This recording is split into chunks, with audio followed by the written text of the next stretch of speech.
Number two, do not wait for permission. So quick show of hands. How many of y'all have heard of the Oprah bump? Oprah Winfrey bump? No? Oh, one person. Who else? Thank you. So the Oprah bump, later on, about 10 years later, which is about 10 years ago, 2010, it was known as the Colbert bump, or known as the, the Jon Stewart bump, depending on who you talk to. Today it can be called the TikTok bump, or the Instagram bump, or I'm not on Snapchat, but I heard the kids are really into it, the Snapchat bump. It's when a product or service or idea is mentioned, usually by a gatekeeper, I use that word on purpose, by a gatekeeper, and it goes to the stratosphere, exponential, as we used to say in Silicon Valley. So with Oprah, back when she just had a TV show, which was the #1 in the English-speaking world, back when she had a TV show, she had a network, she had something called the Oprah Winfrey Show. And late in that life of the Oprah Winfrey Show, she started something called, I believe it was one of my favorite things, correct? You guys remember that? About 15 years ago. That's the Oprah Book. She would mention something. She'd say, you know what? Excuse me. Me and Gail were hanging out, and we really got into this book called Elizabeth Gilbert, I think it's her name, and it's called Eat, Pray, Love. Maybe y'all should check it out. But we couldn't. We were in Italy, and we couldn't stop reading it. You know, I was in New York, and there was something called cronut. Have y'all heard of cronuts? It's like a croissant and a donut together. Like the best pastry in the world. And Oprah was really into pastries, as some of y'all know. She was like, this is the best thing ever. Go get it. And this would happen. And suddenly, publishers would run out of copies. Back before digital. They don't run out of things anymore. This was before Amazon, too. Publishers would run out of copies. Dominique Ansel, forgive me if you speak French. Dominique Ansel, the chef, the pastry chef, who did the cronut the next day, it might have been that afternoon. He had a line. It's a little pastry shop. I went over there when I was in Manhattan a few years back. A line outside the door going like 2-3 blocks. If y'all been to Manhattan, you know how long those blocks are. That was the Oprah book. About 10 years later, that became Jon Stewart and Colbert, because they became the #1 show after she started her network. Now it's more like, I think we call them like influencers. If y'all familiar with that term, some of y'all younger folks might be familiar with that. And we're trying to get our product or service in the hands of them. I used to be a music reporter, which I'll get into later. So it's like you get your song to them, it might go platinum, or at least using the old terms I used to use. Here's the thing, though, which people don't realize. There was an article, I want to say in the New York Times, read it several years ago. I have to hunt it down because I like citing my sources. And it said the Oprah bump really didn't exist because for 99.9999 whatever pi of the products or services, they were either the same or saw a drop. Some of those products or services actually had to shut down after they were mentioned by Oprah. Because those of you that run a business, you find that you're going to be an Oprah. What do? You start ramping up the advertising for that week.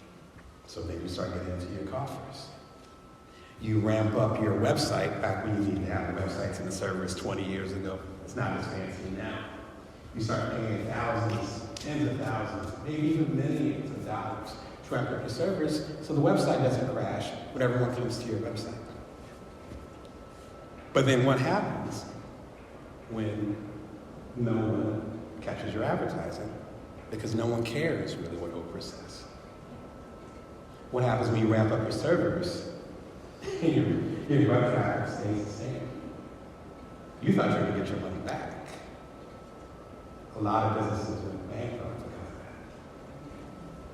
Why did they go wrong? Because they were waiting for permission. They could have built up their customer base.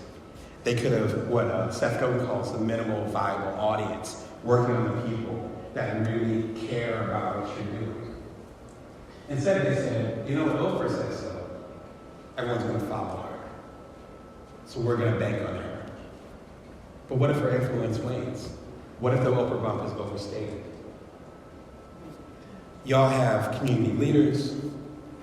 Y'all have people in government. Y'all have people that are respected within your communities. And some of you are waiting for them to say that your shit is golden. Nah, that's not how greatness is done. That's not how it works. That's not how you make it great. Because then you're dependent on these gatekeepers to do so. When I did the Ink column, I think Ink magazine had about 3 million readers. So I was doing a column about once, twice a week. 3 million people technically are seeing it. It wasn't that high, but you understand what I'm saying. We call it circulation. And I'm like, you know what? People are feeling it. I want to do something deeper. Maybe I need to write a book. So I call up my agent, and I'm like, hey, I'm doing this column with Damon. I want to write a book. And they're like, okay. So I do a book proposal. By then, it would have been my 18th book, because I did a lot of books. But some of them are outside. So I knew the deal. They knew the deal. Came with a book proposal relatively quickly. I used my columns, which by then I had like 100 columns in a year, as a basis for the book proposal. I won't get into the inside baseball, but basically you give them a proposal, how you're going to get the book out, how many you think you're going to sell, why you're qualified, why are you qualified to offer this book. Pardon me. So I get it to her relatively quickly, 2 weeks. Again, remember I got 2 kids now. So I'm juggling this.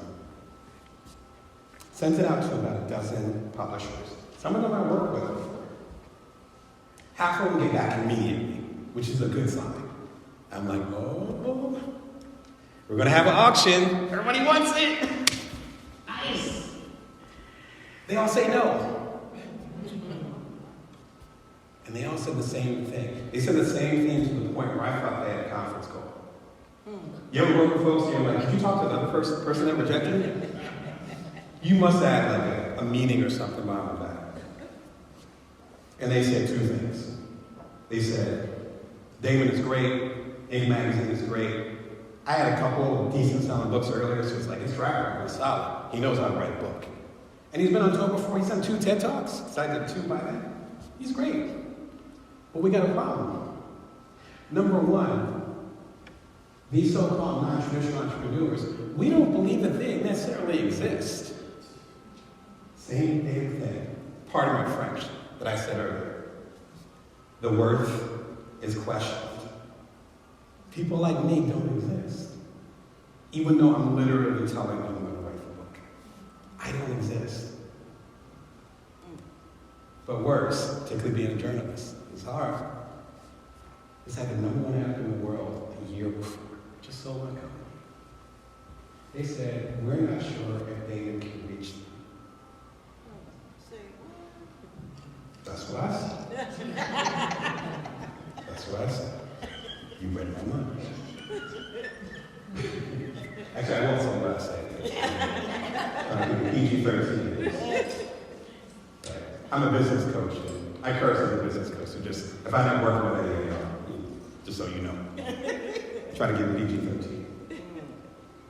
So I called my agent, and I said, give it back. Please.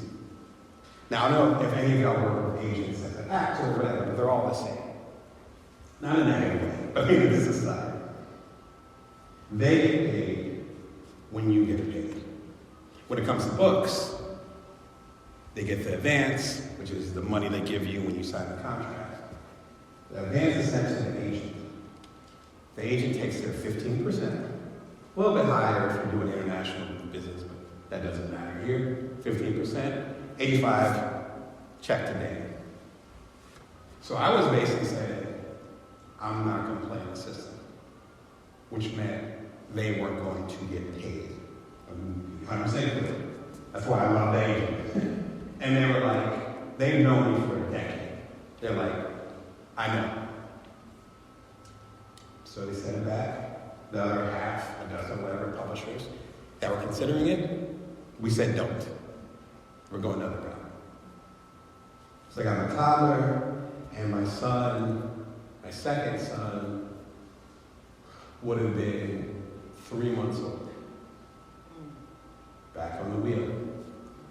Back to this non-traditional entrepreneur stuff that doesn't exist. So it's like, let's go. I spent the summer studying book publishing, and I published The Vital Entrepreneur through my own imprint called Bring Your Worth.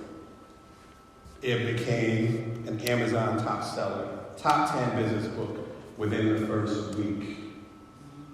I was there with Simon Sinek, Seth Godin, Chris Gilmore. Some of these people I can consider my friends now. People I've met.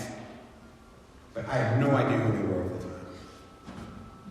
And I'm up there with them. And these are like established people. If I waited for permission, that book would have never happened.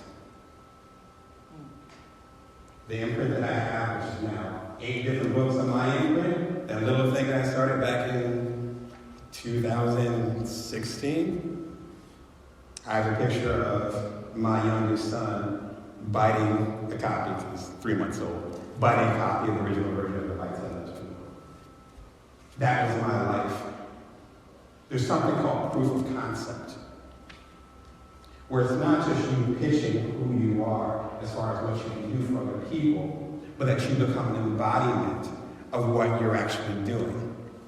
That's called proof of concept. You can go and say, hey, I can help you get your business off the road. On the road? Off the road. Because off-road business. Get your business on the road.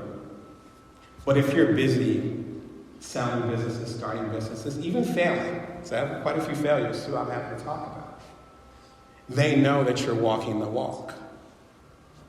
A lot of us don't make it because we're going to do the talk about it, but we don't have as much skin in the game as the people we're trying to attract. So when I share this story, you know I understand part of your journey. Maybe not the whole thing, but a piece of it. If I waited for permission, that book would have never came out, period. And every single book that's out there came out after that. The Roots. 2 little kids at home, not sure what I'm going to do. My agent isn't getting paid. They believe in me enough. And we end up doing books together later because they believe in me. But the thing is to not wait for permission. Other people can't give it to you anyway.